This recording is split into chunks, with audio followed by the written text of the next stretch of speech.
guys, bienvenue chez Ladoa, it's about everything. Et cette fois-ci, on va regarder derrière notre très cher Jay-Z, c'est qui son patron? C'est qui le gère?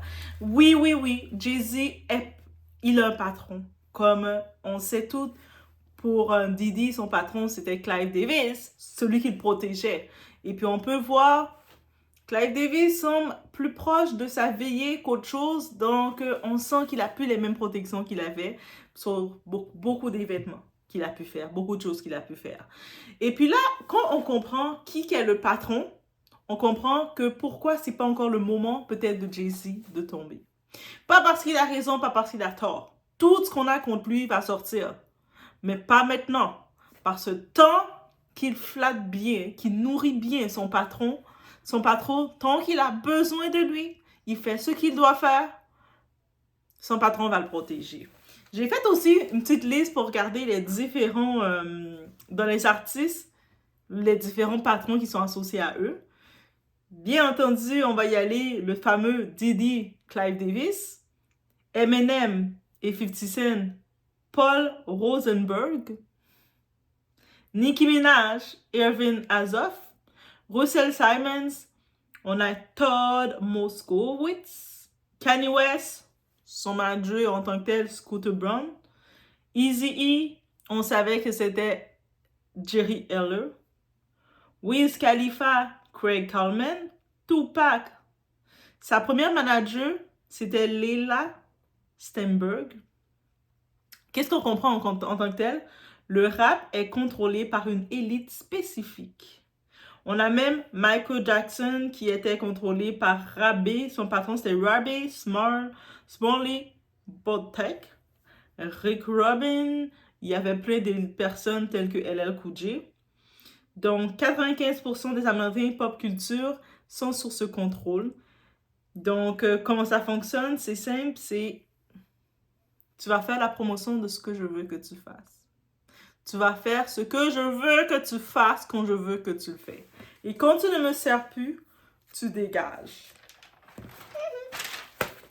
On y va maintenant. On va découvrir maintenant sur le patron de Jay-Z. On y va.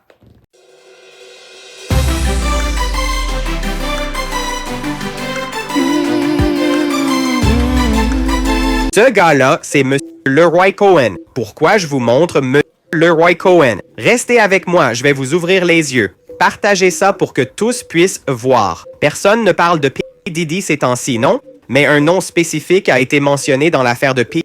Diddy et a aussi été abandonné récemment. Son nom était Monsieur Lucian Grange, le PDG d'Universal Music. Leroy Cohen dirige la musique chez YouTube et Google, un des execs les plus puissants du secteur. Devinez d'où il vient? Ouais, vous avez sûrement raison. Un peu de contexte sur Leroy Cohen.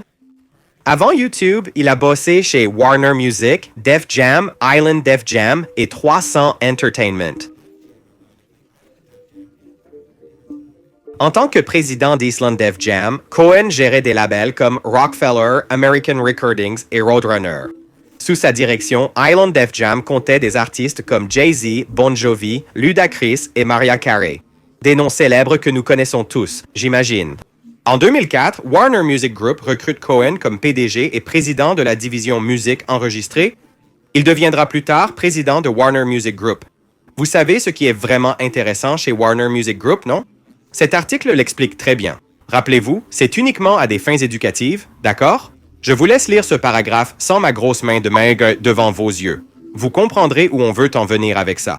En 2001, CoreCivic, ex-Corrections Corporation of America, le géant des prisons privées, a contacté 48 États pour acheter leurs prisons.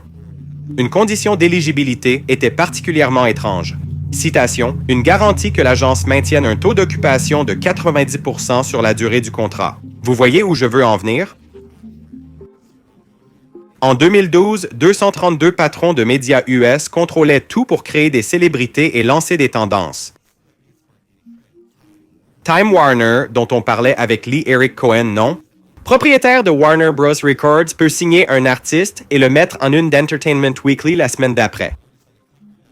Comme vous le voyez, le plus grand propriétaire de CoreCivic, ex-Corrections Corporation of America, est Vanguard Group. Sans surprise, Vanguard est aussi le premier actionnaire de Viacom et Time Warner. Vanguard est également le plus gros détenteur du GEO Group, deuxième propriétaire de prisons privées aux USA. Sans étonnement, la plupart des rappeurs d'aujourd'hui ne chantent que sur un sujet spécifique. Mais bon, qui n'aime pas influencer la société, hein? L'industrie musicale a besoin d'un virage à 180 degrés. Et qui comprend vraiment comment fonctionnent les fréquences? Arrêtez de baisser vos vibrations. D'accord? Si vous êtes ou voulez être artiste, choisissez de faire une vraie différence avec votre musique. Ça nous rendrait service à tous, moi inclus, et surtout aux ados. Guys, je vous ai fait entendre un petit bout d'entrevue de Breakfast Club interview de Lyor Cohen. Lyor Cohen, c'est un gros monsieur. C'est une grande personne. C'est un big boss. Quand on veut les big boss, là, c'est pas les histoires de black excellence. On va créer une dynastie. They don't want that. Le big boss, c'est Mr. Cohen. OK? Et lui, ici, dans une question qui a fait quand même le tour dans le Breakfast Club interview, je vous conseille de temps en temps d'aller regarder. Ils invitent des personnes et ils y vont vraiment un peu. Ils font des tours de table, ils posent des questions. They go in there. On connaît le nom Charlemagne. Charlemagne, du côté américain, le monde le dit problématique parce que lui, il est sans fil des fois. OK? Mais we love that. So là, maintenant, lui, il a, dans une question comme, tu sais, on dit parce que il a beaucoup de petits rappeurs sur son truc, et puis il dit que lui, il fait la promotion des artistes qui parlent de substances, des produits licites, des produits dégénérants, qui parlent de meurtre, qui parlent de gangs, de leur affiliation à les gangs, qui parlent de la dégénérance, qui parlent de la communauté, toutes les downsides de la communauté, tout ce qui ne marche pas.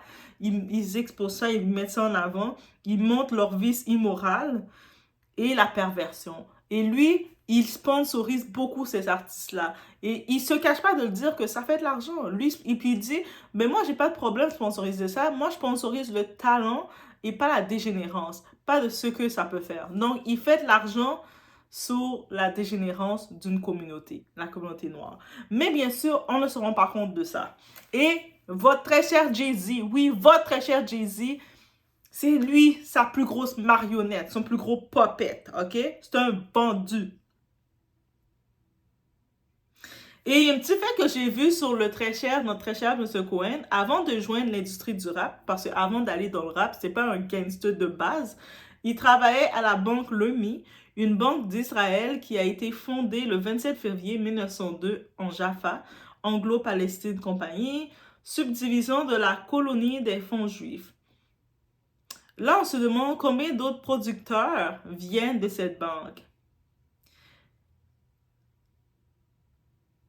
Donc, aussi, on peut comprendre donc la culture, là, en tant que telle, qui est la détérioration de la musique. Donc, depuis quelques années, on voit le rap n'est plus qu'est-ce que c'était. Si on écoute le rap d'ancien, où ce que ça dénonçait quelque chose, c'était en mode revendicateur, rechercher une vie meilleure, rechercher des choses meilleures. Maintenant, ça a changé. La vocation a changé. On se demande pourquoi. Mais c'est la réalité. C'est d'où, qui le contrôle, qui amène, qu'est-ce qu'ils veulent amener. Ils utilisent les marionnettes qui vont faire leur job. Donc, on peut regarder un événement simple, fait et simple, comment ils sont recrutés quand ils décident de prendre quelqu'un. Ils vont voir des personnalités qui ont du talent en tant que tel, qui vont rassembler du monde, et puis ils te disent « Félicitations! Je vais te rendre riche! » Là, tu vas devenir riche. Là, t'es pauvre, t'es dans le ghetto, tu essaies de faire ta vie, mais moi, je vais te rendre riche. Viens signer ici, viens signer le contrat. C'est pour ça l'association qu'on dit j'ai signé le contrat j'ai pactisé avec le diable, j'ai signé le contrat de même. C'est pas nécessairement vendu mon âme, nécessairement. C'est que en échange d'argent, t'avais un prix. Et le prix, c'était ta culture, c'était ta communauté et tout ça. Donc, quand le monde, vous me faites grincer des dents, vous me faites même rire, même pas grincer des dents, vous me faites rire quand vous dites « Ah, mais il a fait beaucoup pour la communauté. » Il a vendu sa communauté pour de l'argent, guys. On arrête ça tout de suite. Tout ce qu'il a fait pour la communauté, c'est détruire sa communauté. Il est généré, il est une popette, ok? Et sa femme aussi. Et là, maintenant, il y a un petit fait correct, parce qu'on n'a pas le choix de parler de Diamond Dash. Vous savez, j'en ai parlé Dame. J'en ai parlé de lui, qui avait été le cofondateur de Rockefeller avec Jay-Z. Et puis ensuite, ils étaient un trio en tant que tel. Lui, Cohen était là. Et Cohen, lui maintenant, Damon là, il a dans le duo entre Damon et Jay-Z, Jay-Z veut de l'argent. Lui, c'est money avant tout. Lui, Damon, il avait un peu plus de scrupules, il avait un peu plus de cœur, il avait un peu plus de compréhension de dire, mais pour cet argent-là, je suis en train de détruire ma culture. Mes enfants de demain, ils vont être dans ce que j'ai créé pour de l'argent. Est-ce que je veux vraiment ça? Donc, il est en train de se poser plusieurs questions comme ça. Ça, c'était Damon qui avait du chose. Et puis, quand Cohen s'est rendu compte de ça, il a fait lui, il allait être problématique parce qu'il n'est pas une marionnette qui va se laisser faire. Lui, je ne peux pas nécessairement lui montrer de l'argent parce qu'il a une conscience. Lui, Damon, là, c'est un problème, il a une conscience. Donc, il a créé une séparation. Regarde, on slip en trois, chacun se sépare de son côté. Et c'est comme ça que Rockefeller s'est séparé. Mais bien entendu, le but, c'est pas que de se séparer et de voir Damon réussir mieux que Jay-Z. Parce que si ça serait arrivé comme ça, ben, Jésus, il aurait dit, ben, j'ai été dans le mauvais clan. Moi aussi, je vais me séparer de toi. Donc, c'est sûr, c'est mettre des bâtons dans les rues à Damon Dash, de créer plein de problèmes pour l'empêcher de réussir mieux que son petit poulain et son protégé. Ça fait partie de leur façon d'être, n'est-ce pas? Et c'est ça qu'il a fait. Donc, et puis, il y avait une entrevue, une partie, je n'ai pas trouvé, mais qu'il avait dit, qui a fait le tour. Et puis, c'est là qu'on voit, c'est le mentor de qui? La tactique de qui qu'a utilisé Jay-Z? Il disait, moi, je ne connais pas Damon Dash. I don't know him. Je ne l'ai jamais vu. Je ne me rappelle pas de lui. Je ne me rappelle même pas que c'est un humain. Je ne le connais pas. I don't know him. Je ne le connais pas. Tu ne connais pas Damon Dash? Ça ne vous avait pas quelqu'un qui disait ça?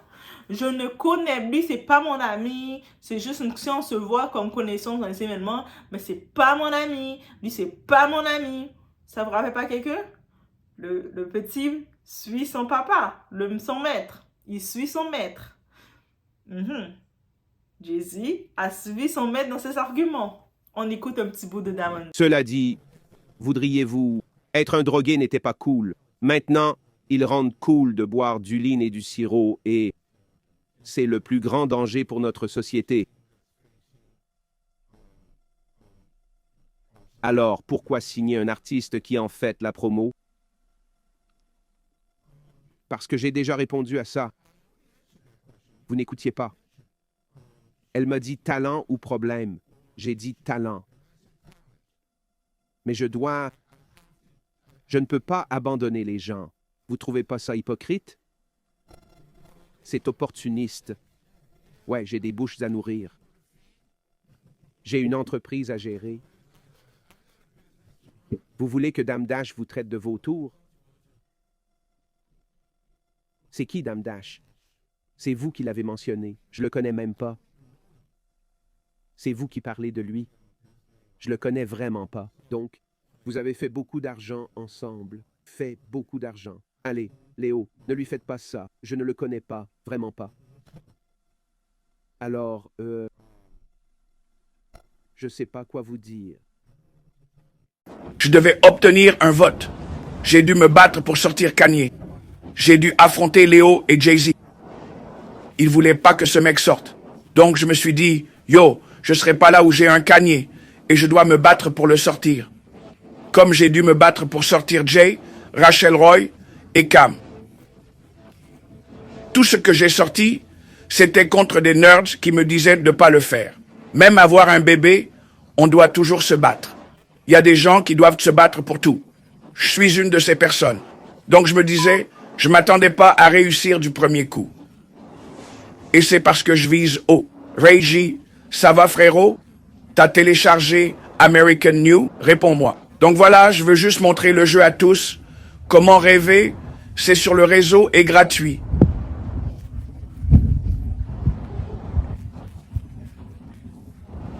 Et s'assurer que personne se fait arnaquer. On bosse plus pour eux. On bosse pour nous et on gagne autant qu'eux. On comprend. Et eux, non. Ils nous prennent notre argent. Hey, Nicolette, Tu peux taper American New vite fait pour moi? Je me dis qu'on devrait avoir la plus grosse part du gâteau. Pourquoi nous dicter quoi faire quand on fait des films sur nous? Pourquoi nous dire comment promouvoir nos trucs? Tu vois ce que je veux dire? American New. C'est pour ça que je bosse. Pour American New. Je mise tout. Chaque centime. Faut quand même que ma famille mange. Ils doivent pas en pâtir. Je dois m'assurer que mes proches vont bien. Et je dois garder un certain train de vie. Mais je mise tout. À chaque fois. Car si je mise pas tout, je dois obéir à quelqu'un. Donc, en effet, il y a un autre petit bout aussi que j'ai vu. Il y a une histoire qui est arrivée pour dire à quel point que Jay-Z est vraiment le bon employé, la bonne poupée de service. Il y avait un moment, il voulait vraiment créer un label Black Home. Il voulait créer, plusieurs têtes s'étaient mis ensemble pour créer ce label-là. Ils commençaient à regarder, ils disent, on veut plus être géré par tel individu qui vient nous gérer, nous contrôler. On veut le faire entre nous. Et devinez quoi? Il y a une certaine personne, un certain Jay-Z, qui a senti qu'il voulait plus de pouvoir. Il est allé voir son patron, son boss, son chouchou, son tout ce que vous voulez dire.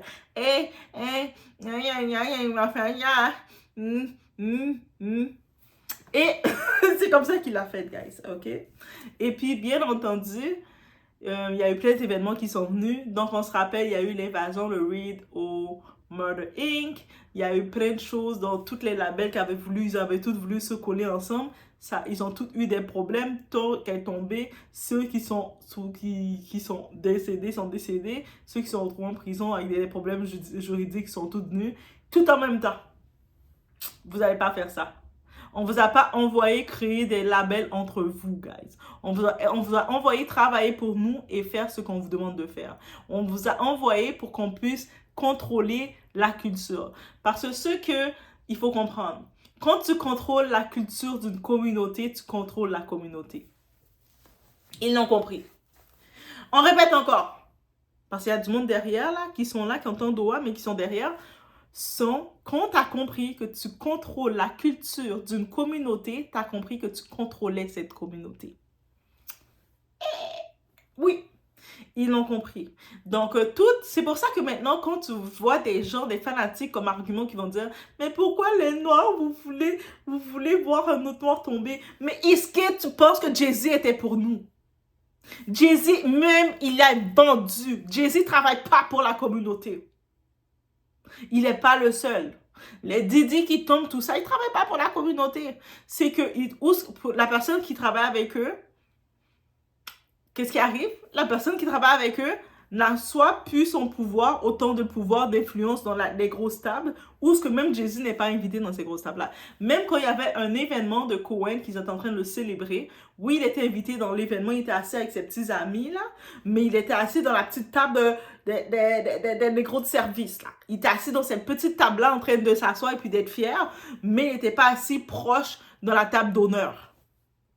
Même malgré qu'il ait une très bonne poupette, malgré qu'on l'utilise bien, lui et sa femme, à toutes les sauces, dans toutes les positions qu'ils peuvent, mais eux autres ont accepté cette position-là, bien entendu, devant la communauté, parce que nous, on nous a conditionnés à ne pas avoir de culture, parce qu'on nous a bloqués, et puis eux autres sont devenus les faux représentants. Et puis c'est pour ça que maintenant, que quand vous voyez des fois certaines personnalités qui ont du talent, et que vous les voyez qui se sont éloignés de l'industrie. Pas parce qu'ils n'aiment pas la musique, qu'ils n'aiment pas interpréter ou quoi que ce soit, parce qu'ils savent la pourriture dedans, ils savent le contrôle que tu dois signer dedans. Beaucoup l'ont dit, le contrat avec le diable. Nous, on l'a pris littéralement, on a imaginé que le diable est venu. Non, non, non, non. Ça veut dire que ce contrat qu'ils signent, c'est qu'ils ne peuvent plus être libres de leur liberté. Que tout ce qu'ils ont, qu'ils doivent faire ce qu'on les dit de faire. Même si ils savent que ça va aller au-delà de tout ça. Quand vous voyez qu'ils vont parler de « Hey, indépendante, brisez vos foyers, faites ci, allez truc, ayez plusieurs relations avec plusieurs hommes en même temps, soyez dévergondés, soyez immoral, allez vous faire des chirurgies à longueur de journée, soyez dans le vice. » C'est ces messages-là qu'ils envoient pour passer. Et les marionnettes qui acceptent de le faire parce qu'ils se sont dit « I need money ». J'ai besoin d'argent. Et c'est ça que vous célébrez. Bref, je vous laisse écouter d'autres petites vidéos, des petits clips, et on va comprendre le tout, c'est ça. Aussi simple que ça. Donc, ça veut dire que quand on regarde dans tout ce qui arrive, tout ce qu'on voit qui arrive maintenant, là, tout ce qu'on voit qui arrive maintenant, on se dit, hé, mais il a rien fait, il l'a fait, il est protégé. Son boss est au top en ce moment. Son boss est au top en ce moment. Au-delà d'être au top, il gère, il contrôle YouTube Music, il contrôle tout. Et puis, je me rappelle d'une certaine artiste, une certaine Nicki Minaj récemment, qui dénonçait, mais depuis quelques temps qu'elle dénonçait. Quand on suit ses lives, ses directs, elle dénonce beaucoup, qu'elle dit qu'elle se fait saboter, elle se fait saboter, elle dénonce. Et puis des fois, je la trouvais juste bébé Lala. Je disais, mais pourquoi elle dit toujours ça, elle? Mais au-delà, quand elle parle qu'elle se fait saboter, elle parlait pas de Cardi B, elle parlait pas des rappeuses comme elle parlait des tops. Mhm. Et la chose forte que Nicki Minaj a été capable de faire comme artiste, elle a été capable de créer sa propre communauté. Et en ayant sa propre communauté, sa communauté est son média. Et d'être transparente avec eux. Oui, elle est réellement transparente avec eux. Et puis au début, je comprenais pas sa communauté, les Barbs. Je m'excuse les Barbs, je vous comprenais pas au début. Maintenant, quand on regarde le plus, tout ce qu'elle dit, elle dénonce. Diamond Dash l'a dénoncé avant elle. Il était là, il l'a vu en prêt, il dénonçait ça.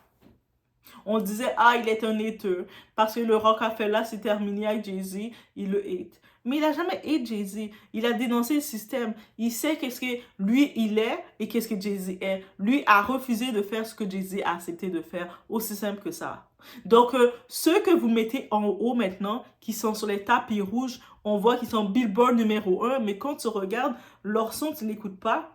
C'est pas pour rien qu'ils sont numéro 1. Parce qu'ils ont fait des choses, écartées toutes les positions, que quand tu regardes ça en vrai, tu ouvres tes yeux. Discernement ici, t'es comme, it's another level. Donc, je vous laisse sur ce. De la même façon que je vous ai parlé de Didi avec son mentor Clive Davis, mais il fallait bien regarder c'est qui le mentor de Jay-Z, parce que je cherchais le mentor de Jay-Z. Je me disais, c'est aussi Clive Davis son mentor? Ben non! C'est pas Clive Davis son mentor, parce que si Clive Davis est son mentor, il allait tomber aussi. Donc, il a un autre mentor qui est au top. That's why I don't know. Donc, je vous laisse sur ce, guys. Laissez-moi savoir ce que vous en pensez. Est-ce que vous êtes au courant? C'était lui son mentor? Étiez-vous au courant? Est-ce que vous êtes surpris des moves de Jay-Z? Non. Est-ce que vous le supportez réellement? Vous pensez qu'il est pour la communauté? Si vous dites oui, mais on est dans un autre niveau, mais vous avez le droit. Vous avez le droit d'y penser. Je ne vais pas péter votre ballon, mais au moins, je vous ai amené le discernement. OK? Je vous laisse sur ce.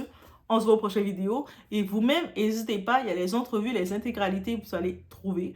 Donc, le Breakfast Club, vous pouvez aller voir l'intégralité dans l'entrevue qu'il fait. Ça dure plus d'1 heure. Vous tapez les noms, vous regardez le tout. Vous avez partagé le tout. Mais aussi, je vous invite à faire vos recherches. Tout est là. Et vous allez voir que tout ce que je vous dis, ce nom que je vous amène, c'est qui son mentor qui est derrière, c'est pour de vrai. Et quand vous regardez même son plan de match, il se base sur son mentor. Parce qu'il sait qu'il est protégé encore par son mentor. C'est pour ça que la NFL, même quand les accusations sont sorties, ils ont pas vrillé parce qu'ils sont sensibles habituellement. Quand on se rappelle Justin Timberlake avait tiré l'outfit de Janet Jackson, ils ont boycotté Janet Jackson à cause de ça. They were sensitive. You know that? Mais là, tout d'un coup, ils ont des grosses accusations comme ça. Ils ont dit, on va continuer de le supporter. Pourquoi ils ont continué de le supporter? Parce que... Même quand on sait... il y avait Nicki Minaj et Drake, techniquement, ils devaient se joindre à son équipe, à Cohen. Mais pour une raison quelconque, ou peut-être ils ont vu d'autres éthiques qui étaient mieux pour eux, ils ne sont pas joints à eux. Et they make more money. C'était des machines. Nicki Minaj, Drake, des machines à argent. Et là, on voit tout d'un coup, Jay-Z ne semble pas trop aimer Drake, il semble lui faire la misère. C'est pourquoi il fait de la misère à Drake comme ça, vous pensez? Mais surtout que Drake, lui, sa mère est juive, là. Est-ce qu'il a à s'inquiéter de quoi que ce soit? Bref, on pense à tout ça. Donc, on vous met sur la réflexion. On est en fin d'année. On se laisse sur ce. Guys, on se voit au prochain. Mais Drake devait signer chez Def Jam, non? Il vous a serré la main et dit « Affaire conclue », puis signer chez Cash Money. Bah, c'est comme ça que ça se passe. Il a réussi. J'ai réussi. Ouais, tout le monde a réussi.